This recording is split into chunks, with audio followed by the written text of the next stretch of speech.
CRIF presenta la entrevista en línea con William Meléndez.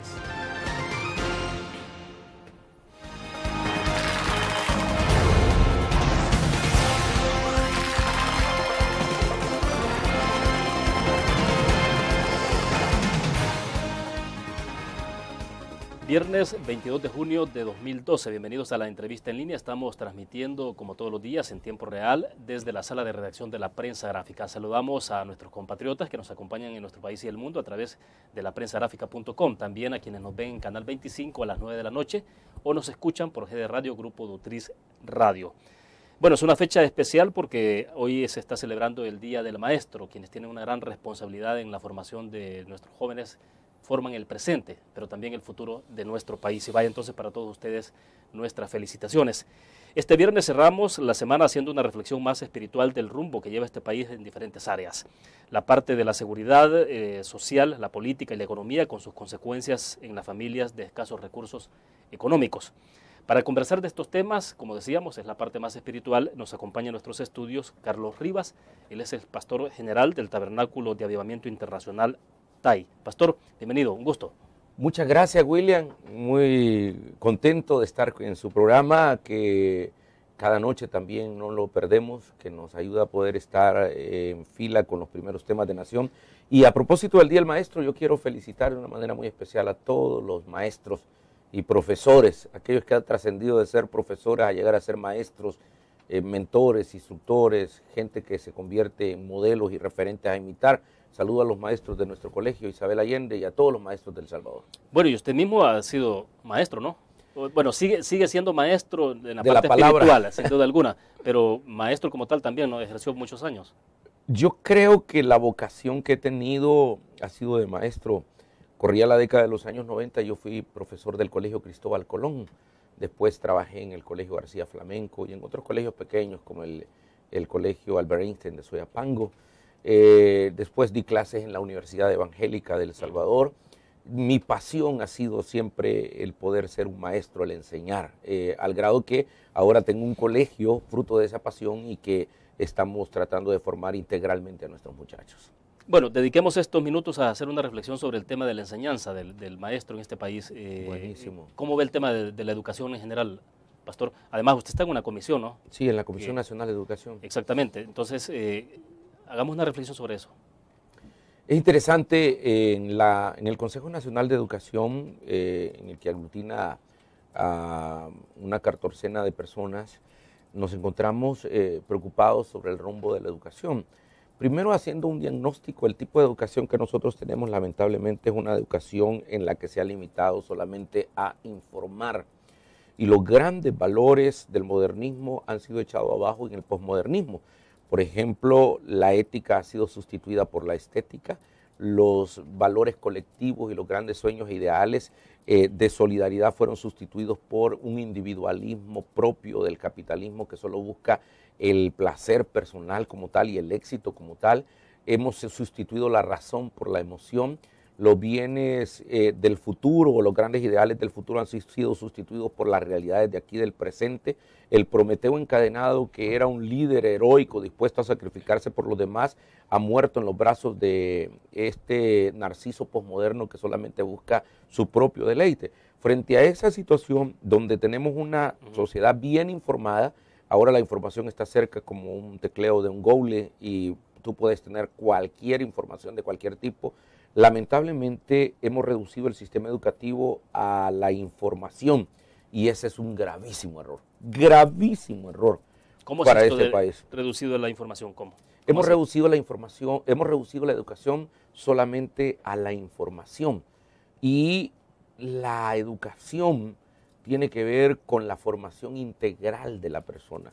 Cuando hablo de integral, es aquella coherencia que tenemos entre lo que pensamos, lo que hablamos y lo que hacemos. Y ahí viene la función del maestro, porque hay una gran diferencia, William, que se debe de notar. Es muy diferente el maestro a el profesor. El profesor es el que se limita solamente a transmitir información. Es el que le enseña conceptos académicos de política, de economía, de sociología, de psicología al estudiante. Pero el maestro es el que forma, el que moldea el espíritu y la conciencia de las personas. El maestro es el que transmite un conjunto de valores, de éticas y de principios. El maestro es aquella persona que logra cambios de pensamientos, de filosofías y de comportamientos en la vida de las personas. Entonces, cuando pensar en el Día del Maestro, en rescatar verdaderamente la labor docente y la labor del maestro, yo creo que es de suma importancia, porque la información sin formación es un grave error y hasta peligroso, porque mucha gente puede tener buena información, pero si no tiene buena formación, se convertirá en una amenaza para un país. Pero ¿de quién depende transformar esta realidad entonces? ¿Es estrictamente de las autoridades de educación? ¿En manos de quién? O sea, ¿quién debe tomar la iniciativa? Dicen que en el proceso educativo contribuyen 4 grandes actores que son fundamentales en un proceso educativo.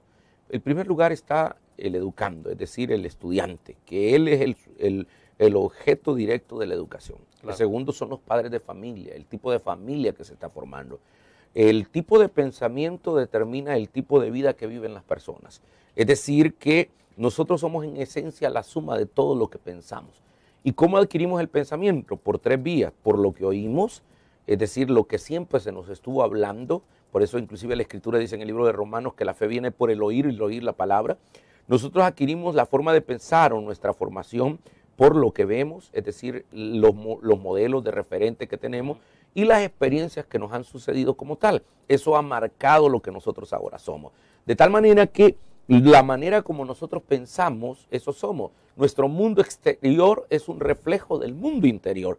Lo que nosotros somos en esencia es el resultado de lo que concebimos y pensamos. Y si cambiamos la manera de pensar, cambiaremos la manera de vivir. Pero entonces el país que tenemos en este momento es lo que hemos construido y por ahí muchos es donde, años. ahí es donde voy. Y siempre referido a la parte de la educación, digamos. Exacto, y ahí es donde voy. Es decir, esa manera de pensar la hemos formado nosotros. Y por eso son importantes los 4 pilares en la educación o los 4 grandes actores de la educación. Te hablaba del educando, el padre de familia, la escuela y finalmente los medios de comunicación juegan un papel importante.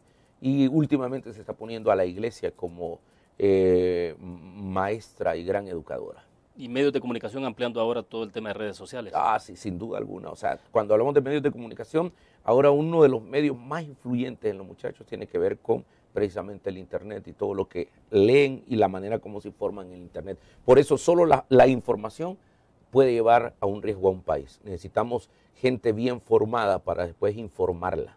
Perfecto. Vamos a una pausa comercial. Cuando regresemos me interesa que conversemos también del tema de seguridad en el país. Buenísimo. Sobre todo que está en discusión este tema de la tregua entre pandillas y todo lo que se ha generado alrededor del tema. Vamos a la pausa.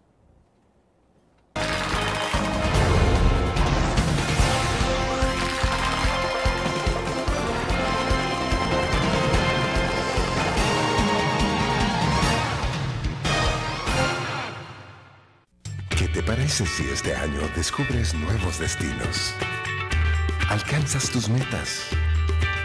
Manejas nuevos triunfos sin más preocupaciones.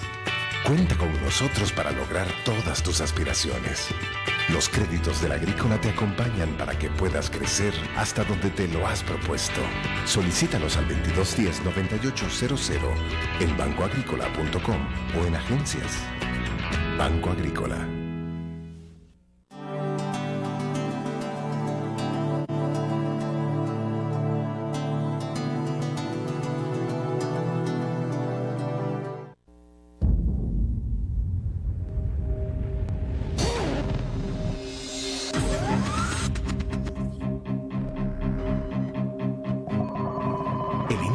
Estrategia financiera desde los negocios y la actividad económica hacia toda Centroamérica.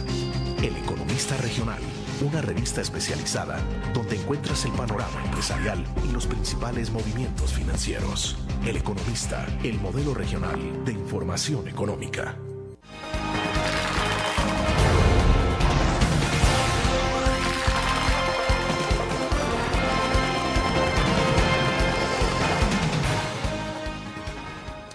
Está con nosotros en nuestros estudios Carlos Rivas, pastor general del Tabernáculo de Avivamiento Internacional TAI. Pastor, solo quiero cerrar sobre el tema anterior que tiene que ver con la educación en el país. Entonces, ¿hacia dónde vamos en materia educativa en este país? Yo creo que ese es el gran reto que tenemos en los gobiernos.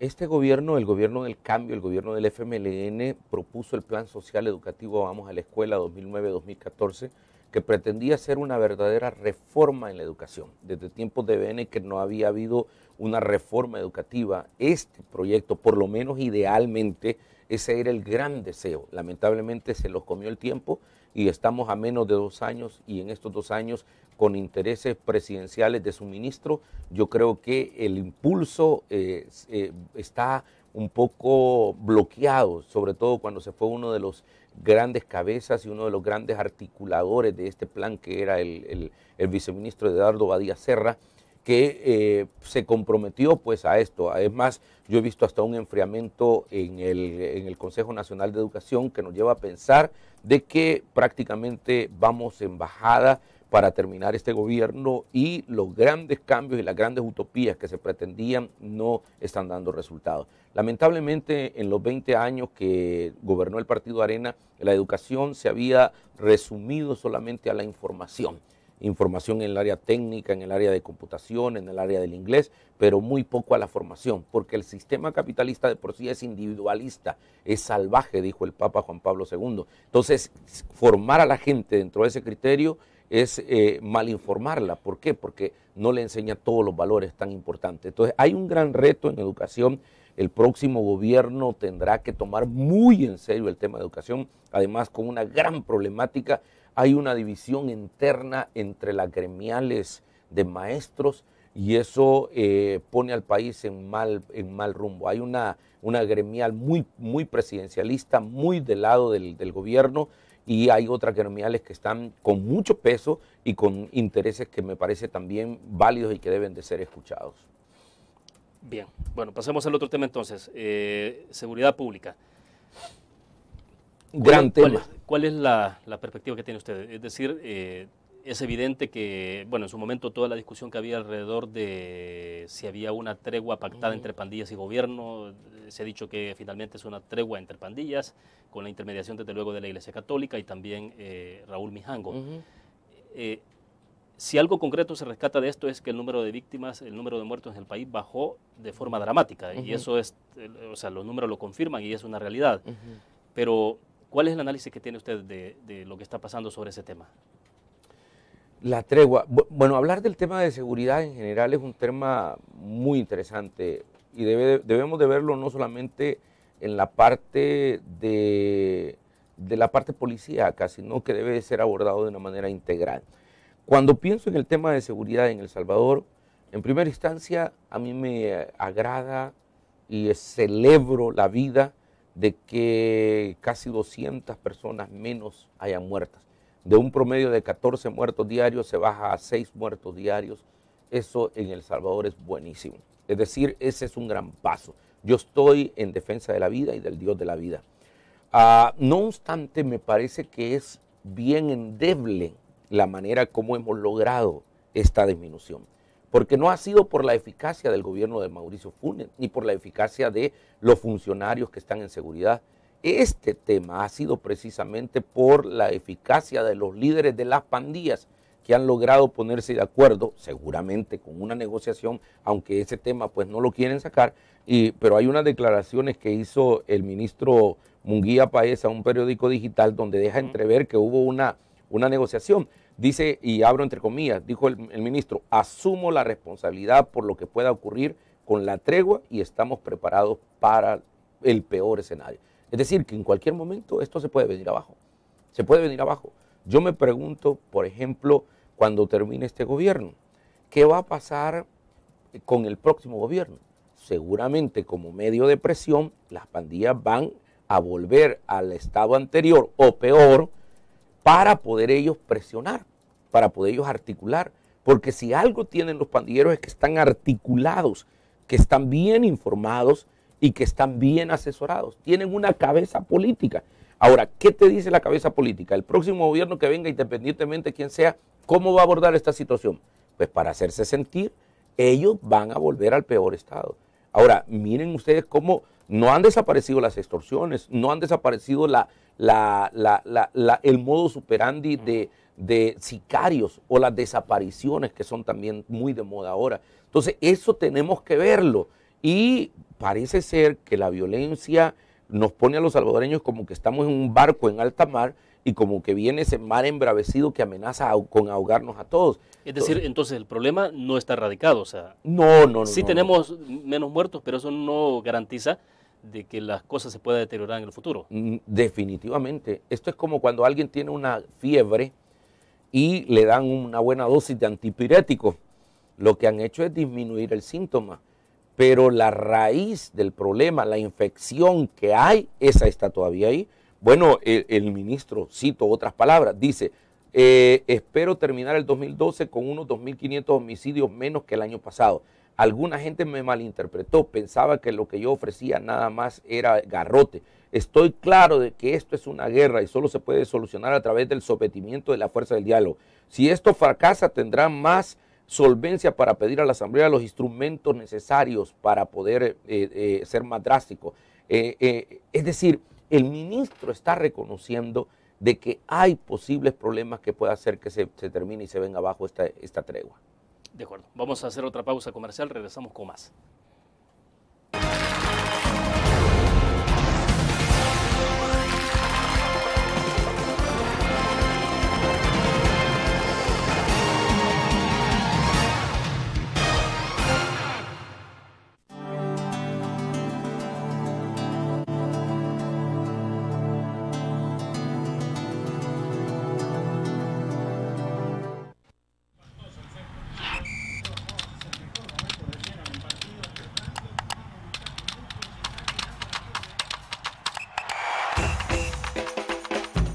La emoción del deporte está en www.elgráfico.com. Ingresa al nuevo escenario deportivo y descubrí toda la pasión del deporte. Fotos, videos, fichas y resultados de las mejores ligas del mundo. Elgráfico.com. Conectados por deporte. Blur. La revista más innovadora y moderna de todos los tiempos. Única en su estilo, creativa. Un espacio exclusivo y reservado de entretenimiento y diversión, llevada al máximo. Blur. Time Out, Movie, lo mejor de la cartelera. Art. Shopping, la guía de la moda. Go, viajes cortos fuera de la ciudad. Blur.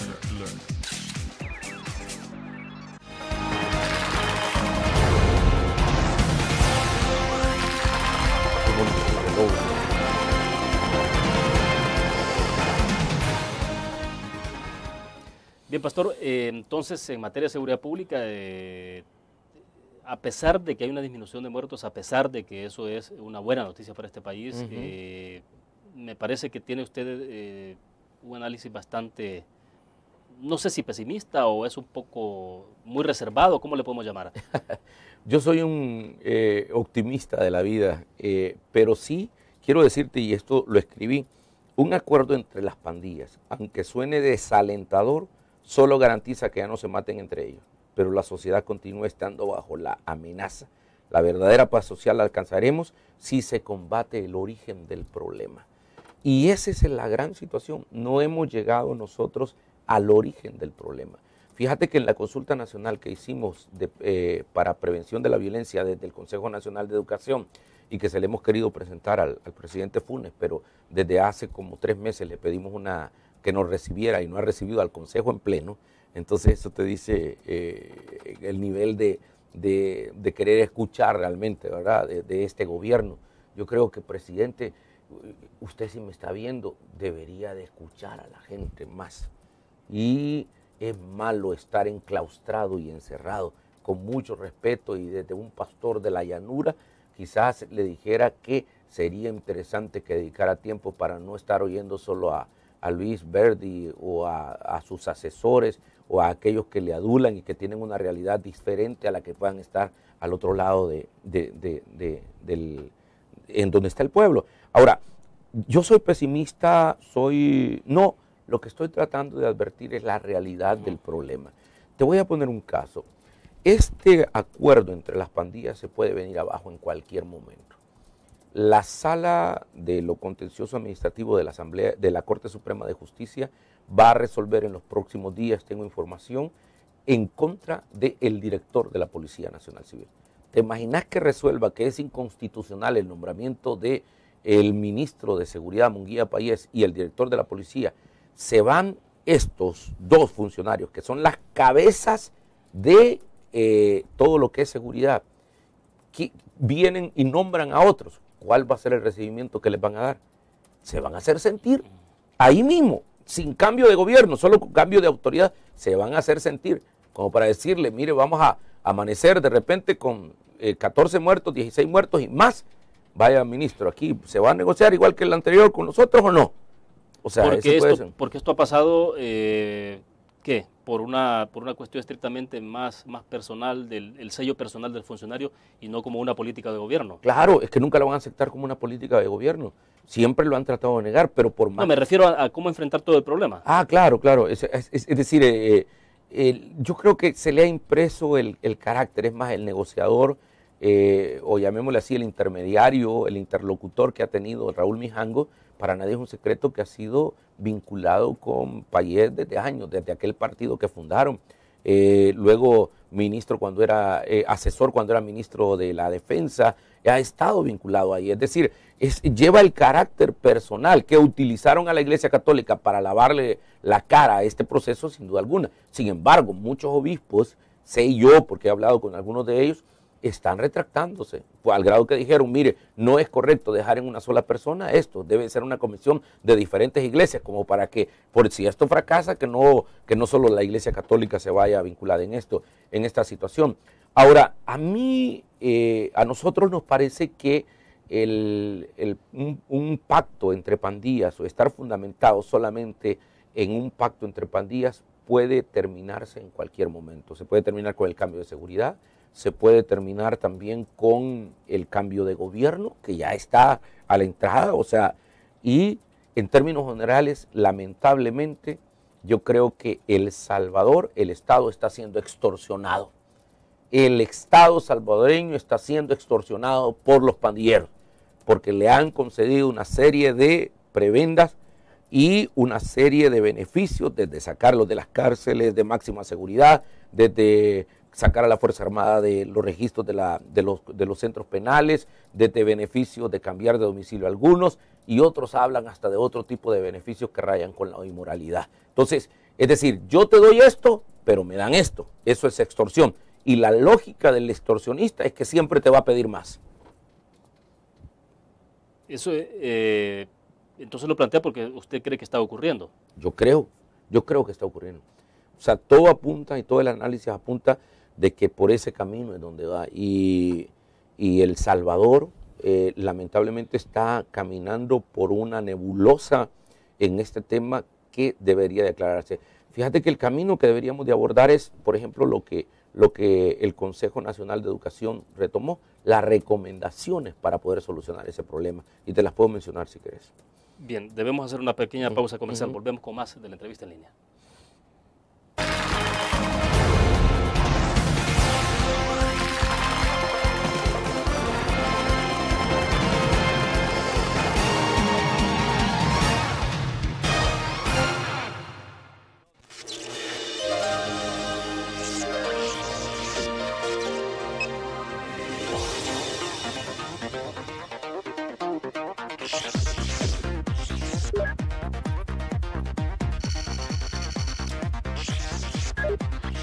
Estimulamos tus sentidos para que leas, veas, escuches e interactúes con la verdad.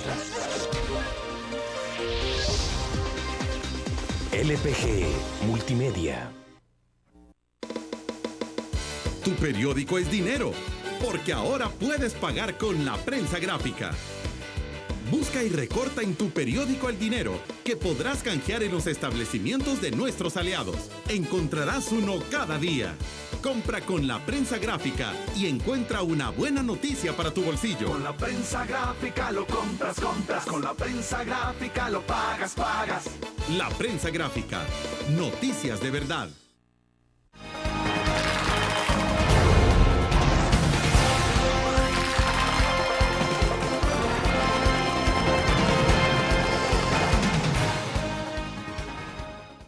Bueno, el día de ayer que anunciamos el tema a través de Facebook, Pastor, nos escribió Joel Turcios y bueno, nos mandó ahí incluso por correo electrónico el comentario de él, porque obviamente le interesa conocer un poco cuál es su opinión sobre varios temas que él aborda en este comentario. Dice, a ver, estimado Pastor Rivas, quisiera su opinión en cuanto al rol de la Iglesia Evangélica en El Salvador, en cuanto al tema del aborto y los derechos para los matrimonios gay. Temas que ya suenan, especialmente desde que este último gobierno ha estado en el poder. En lo personal, yo veo muy poca acción, campañas y movimiento de parte de la Iglesia en estos temas. La gran comisión de la Iglesia, dice Joel, es el Evangelio de Jesucristo, pero la Iglesia no se puede quedar callada ante la posibilidad de estas medidas que solo vienen a desintegrar más la unión familiar, la cual es la piedra de fundamento de cualquier sociedad. Muchas gracias y bendiciones. Bueno, a ver, escuchemos su opinión entonces. Muy bien. Pero lo voy a responder a Joel, voy a dejar aquí en el tintero el tema del aborto y el tema de los matrimonios entre personas del mismo sexo, que es lo que decía. Pero te quiero hacer, bueno, y si usted me diría a alguien, pastor, si usted está viendo un poco sombrío, nebuloso, el tema de seguridad y de pandillas, ¿qué podemos hacer para mantenerlo? Yo creo que debemos ir a las causas, debemos de enfrentar los grandes problemas que hay y yendo a las causas. En las conclusiones que sacó el Consejo Nacional de Educación de cómo solucionar este problema habían por lo menos 5. Número 1, necesitamos un cambio de sistema en el cual se atienda más a la juventud y se le forme y no solo se le informe. Necesitamos la promoción de valores. Número 2, promoción de valores en la iglesia, en la familia, en la escuela, en los medios de comunicación. Número 3, necesitamos más coordinación interinstitucional, es decir, de repente tenemos en El Salvador gente que está haciendo trabajo muy aislado y muy poca coordinación del gobierno con los grupos que ayudan en la prevención. Entonces el gobierno debería de tener como un gran comité de prevención que tenga a toda la gente que estamos involucrados en el tema de la prevención y rehabilitación y reinserción de los pandilleros. Número 4, los medios de comunicación necesitan autocensurarse, es decir, no censura, sino autorregularse, porque algunas veces se promueve mucho el tema de la violencia en las novelas y en el tipo de programación que los canales están dando, sobre todo de televisión. Y número 5, sin duda alguna, necesitamos atender a los jóvenes con más espacios de deporte, arte y esparcimiento. Esas grandes conclusiones que parecen sencillas, pero atacarían de alguna manera la raíz del problema de las pandillas. Ahora, pero usted decía que el tema es que el Consejo hoy por hoy prácticamente está casi como en el limbo, ¿no? Entonces, ¿cuánto nivel de incidencia les queda? Este gobierno está prácticamente de bajada, decía usted, estamos a 2 años para que cierre esta administración, entonces es poco lo que se puede hacer. Yo esperaría que haya un cambio de valores, actitudes y comportamientos en cuanto a las autoridades, concretamente al viceministro y al ministro de Educación, al ministro y viceministro, de que parece ser que los intereses, sobre todo los intereses del ministro de Educación, son intereses presidenciables, y lo cual él tiene todo el derecho, ¿verdad?, como ciudadano. Ahora, el problema es que se pasa a un segundo plano el tema de educación. En educación hay grandes temas que se están dejando de lado. Uno de los grandes temas es querer esconder debajo de la alfombra, por ejemplo, la gran problemática que tenemos con las gremiales de maestros. Ahí está Bases Magisteriales y otros que representan a gran cantidad de maestros en este país, los estamos queriendo esconder y los estamos queriendo ocultar el problema. El otro gran problema es la continuidad a todo el plan social educativo. Vamos a la escuela 2009-2014, la educación inclusiva, la educación a tiempo pleno, es decir, que esos proyectos pilotos se puedan ir convirtiendo cada vez más en proyectos de nación.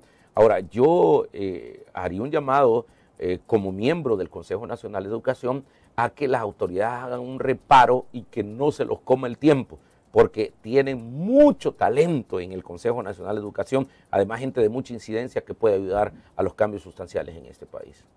Bien, entonces vemos el otro tema, Exacto. el comentario que nos hacía Joel, se lo voy a reiterar porque a lo mejor quienes nos están siguiendo se habrán perdido un poco sobre cuál era la inquietud que tiene Joel Turcios. Se lo reitero entonces, el comentario dice: quisiera su opinión en cuanto al rol de la Iglesia Evangélica en El Salvador, en cuanto al tema del aborto y los derechos para los matrimonios gay, temas que ya suenan, especialmente desde que este último gobierno ha estado en el poder. En lo personal, dice, yo veo muy poca acción. campañas y movimientos de parte de la Iglesia en estos temas. La gran comisión de la Iglesia es el Evangelio de Jesucristo, pero la Iglesia no se puede quedar callada ante la posibilidad de estas medidas que solo vienen a desintegrar más la unión familiar, la cual es la piedra de fundamento de cualquier sociedad. Gracias y bendiciones. Gracias, Joel. Yo estoy de acuerdo con usted en cuanto que algunas veces se olvida la verdadera misión de la Iglesia, la misión integral. La Iglesia debe levantar las manos al cielo, pero también debes tener los pies bien puestos sobre la tierra. Con la misma intensidad que levantamos las manos para alabar a Dios, debemos de extender las manos para ayudar al prójimo y para poder incidir en temas de nación. Yo creo que la Iglesia necesita volver a recuperar su rol como tal dentro de esta sociedad, un rol informador, ser la conciencia moral de la sociedad, ser profetas en este pueblo, y esa labor tenemos que hacerla, y por eso el TAI humildemente trata de unir dos vertientes que tradicionalmente han estado antagónicas en la historia del cristianismo. Por un lado, la unción del Espíritu Santo que se hace acompañar de señales, prodigios y milagros, y por el otro lado, la preocupación por los temas del hombre en común. Por eso es bien normal que de repente yo esté ministrando, predicando la palabra de Dios, orando por la gente, ungiéndola por aceite, y que hayan dones y manifestaciones del Espíritu, pero también que periodistas como usted me inviten para hacer un análisis de coyuntura nacional. Es decir, estamos uniendo dos vertientes que tradicionalmente han sido antagónicas. Entonces la Iglesia tiene que incidir, y no solo en los temas de matrimonio gay y el caso del aborto, como él dice, a lo cual yo creo que debemos de ser un país eminentemente cristiano, donde el 50.4% se considera católico, donde el 38.2% se considera cristiano evangélico, según los datos del 2009 del UDOT. En un país eminentemente cristiano nunca se puede hablar, por ejemplo, del aborto. El aborto va en contra de los principios, del valor y en contra de la Sagrada Escritura que defiende la vida por sobre todas las cosas. Bajo ningún pretexto se puede pensar en legalizar ni siquiera el aborto como tal. Habrán algunas excepciones donde hay, qué sé yo, malas formaciones, pero en los temas de bioética, todo lo que tenga que ver con aborto, eutanasia, clonación, inseminación in vitro, en El Salvador tiene que haber un debate ético, bíblico, teológico y pastoral muy profundo para poder hablar de esos temas. Y finalmente, en el tema de los matrimonios gay, yo no soy homofóbico, he visto muchas personas que se han levantado y que han reinventado su vida aún con prácticas homosexuales, han ido a un encuentro, Dios los ha transformado con su palabra, y creo que Dios ama al homosexual, Dios no lo desprecia, lo está esperando, pero como todo pecado, Dios detesta el pecado, detesta la homosexualidad. Por más defensores y apologetas que hayan de que la homosexualidad se nace, de que la homosexualidad es un derecho que tiene toda la gente, pero mi Biblia, que es mi norma de fe y conducta, me habla de que el homosexual es un pecado, pero que Dios ama al pecador y ha venido a buscar a salvarlo. Bueno, ok. Vamos a otra pausa comercial. Regresamos.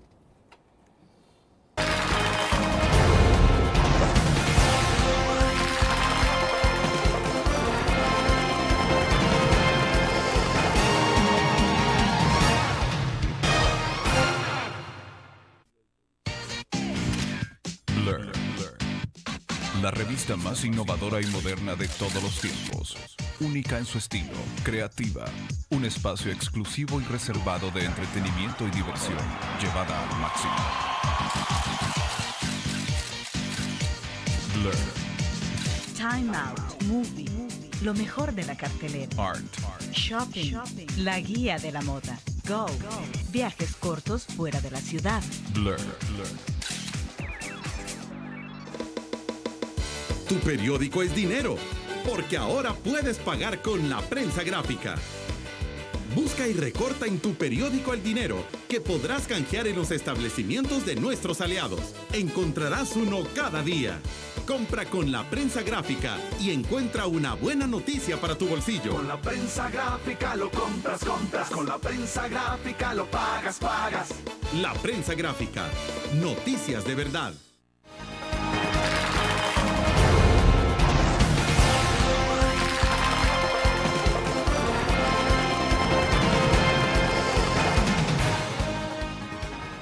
Pastor Rivas, prácticamente 2 años tendremos elecciones presidenciales. En 2009 fue bastante habitual ver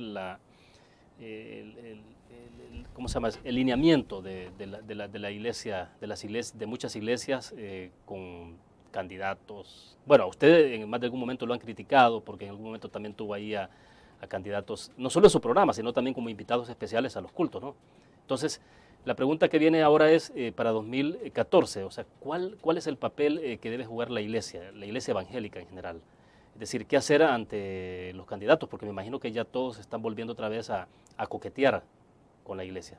Claro, en función de la cantidad de votos que eso representa o puede representar ya en una elección. O sea, creo que los políticos, la aspiración fundamental de acercarse a una iglesia va más que buscar a Dios, es buscar votos. Sin duda alguna. Entonces, ¿qué sugiere usted para 2014? Sobre todo porque ya hemos escuchado ahí que ha habido reuniones, por ejemplo, del expresidente Elías Antonio Saca con representantes de algunas iglesias evangélicas. Entonces, ¿qué hacer en estas circunstancias para que la iglesia pueda tener incidencia, como usted decía, pero que no termine al final manchándose las manos? No me quiso hacer bien la pregunta. A usted se le ha vinculado con la izquierda, me quería decir usted. Bueno, pero tuvo una variedad de gente en su programa en todos lados. En programa, pero al púlpito no. No, te lo garantizo y revisar la historia. La idea que yo y el compromiso que he manejado a la gente es que cuando andan en política o en campaña política, nadie de ningún partido político puede llegar. Porque no podemos utilizar la iglesia para hacer proselitismo político. Ese es un sacrilegio para mí.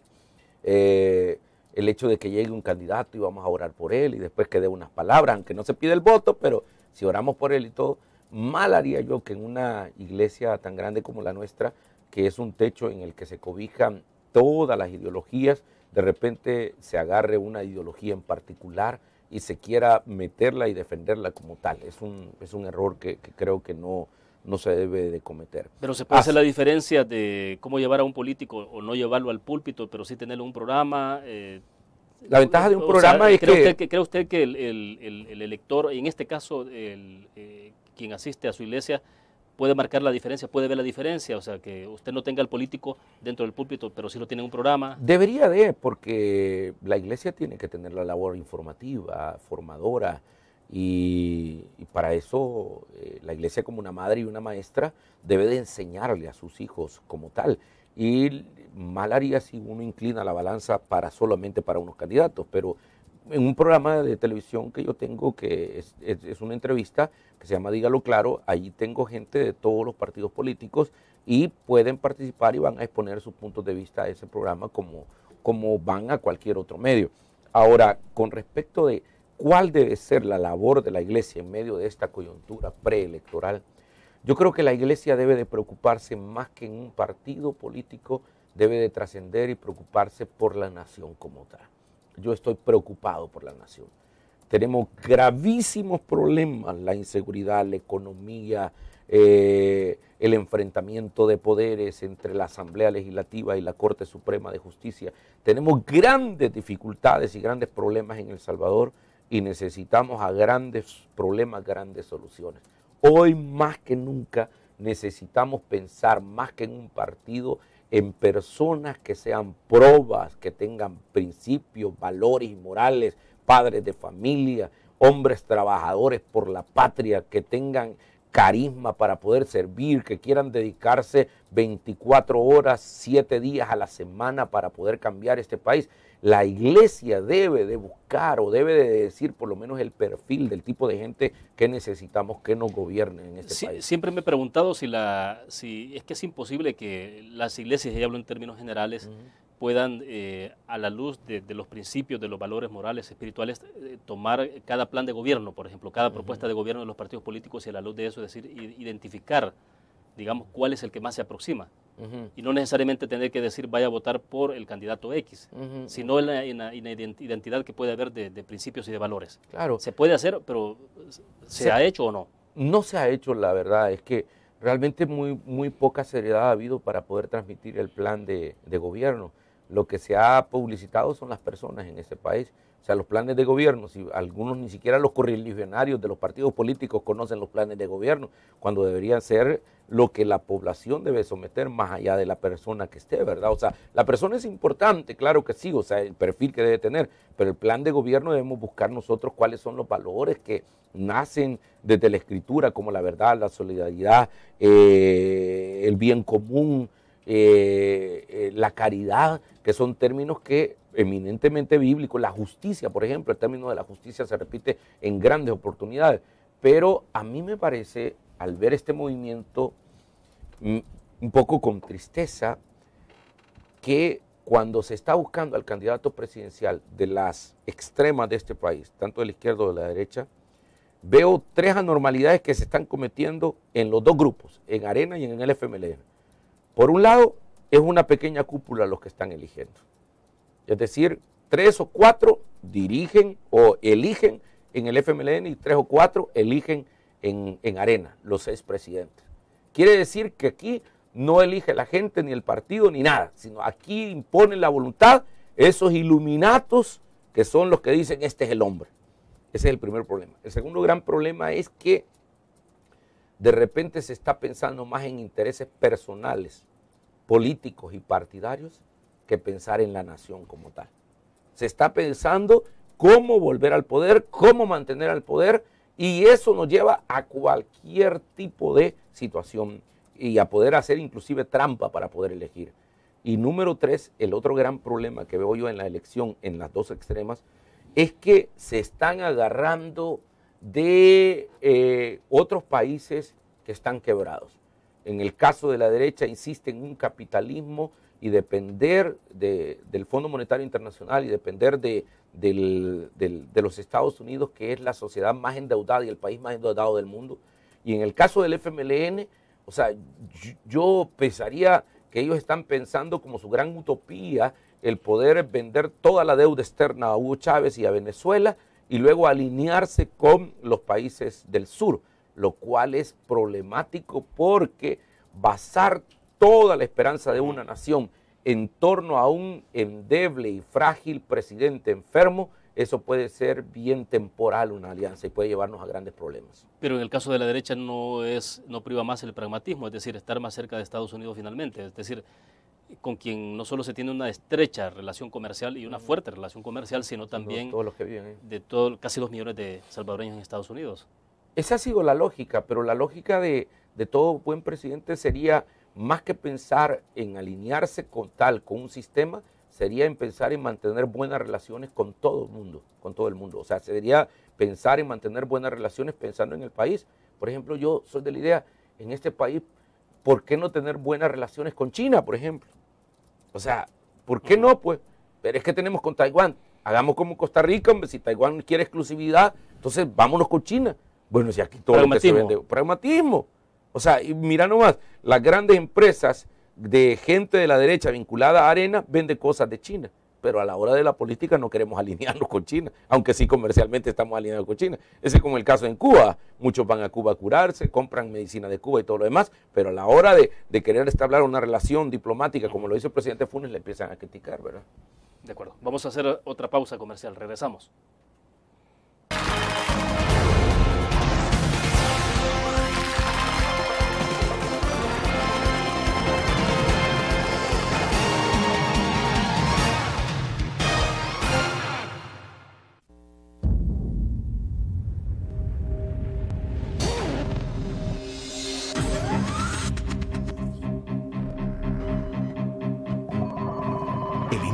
Estrategia financiera desde los negocios y la actividad económica hacia toda Centroamérica. El Economista Regional, una revista especializada donde encuentras el panorama empresarial y los principales movimientos financieros. El Economista, el modelo regional de información económica.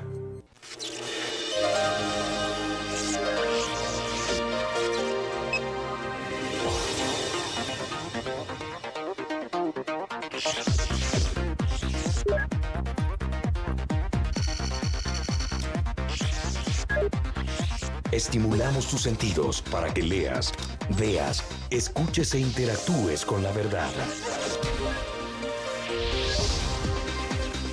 LPG Multimedia.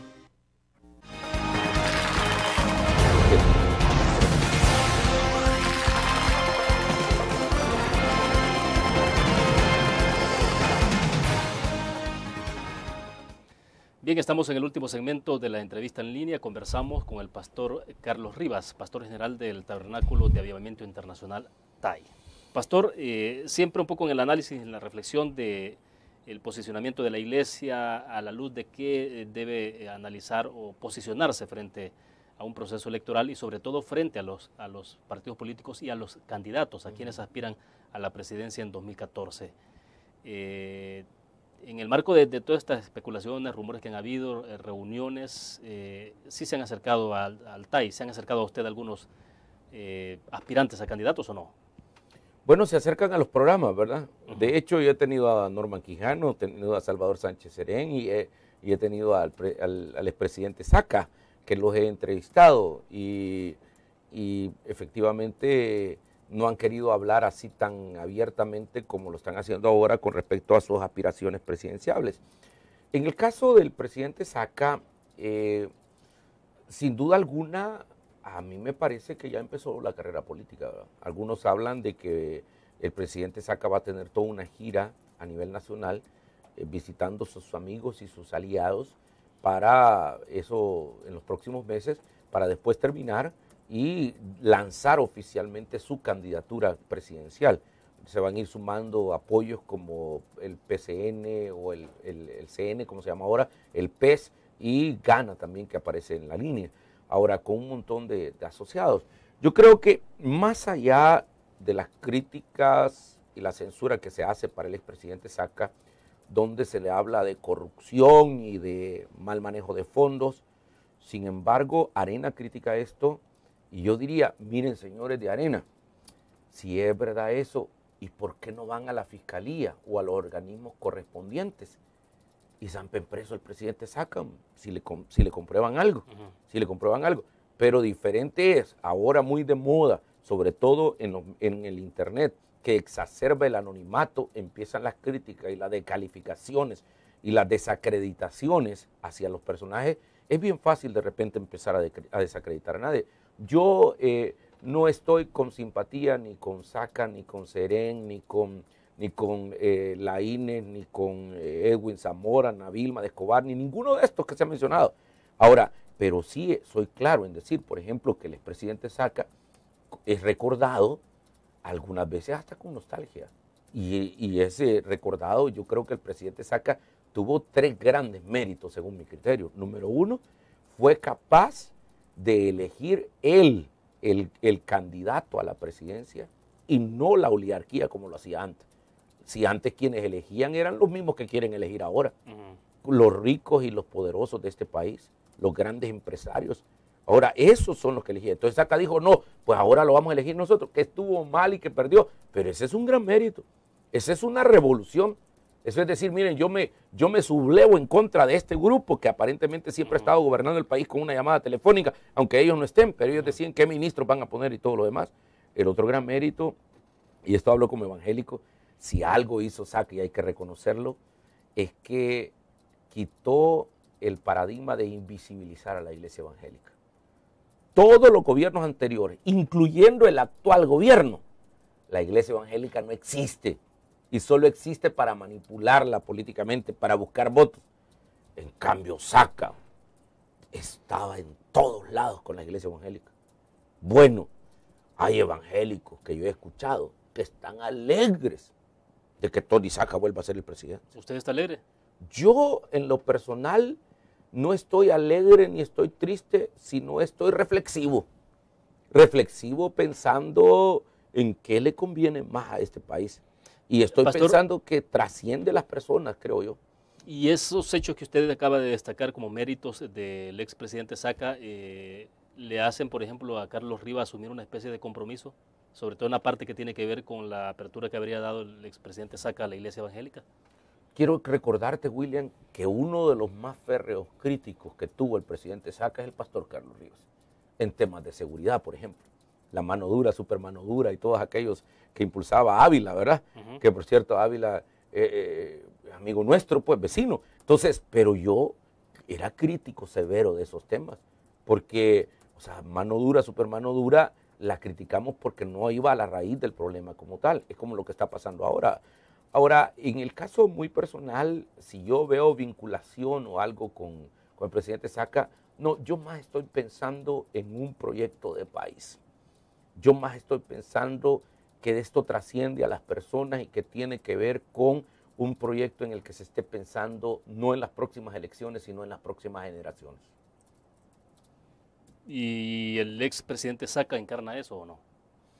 Fíjese que para algunas personas sí, yo se lo he mencionado, para muchos lo ven como alternativa, pero para otros también el Sánchez Serén encarna eso, que representa los ideales más puros de una ortodoxia de izquierda, para otros representará el candidato de la derecha. Pero en el caso personal, si la pregunta que me quieren hacer es la vinculación que me está haciendo algún que otro periodista o algún comentarista, de que yo como tal, como pastor, estoy alineado con un proyecto como tal, yo quiero decirle que eso no es así. El proyecto del TAI y el proyecto del pastor Carlos Rivas trasciende a las ideologías de turno. Nuestro proyecto tiene que ver con un proyecto de nación. Los valores nuestros tienen que ver con los valores de la palabra de Dios.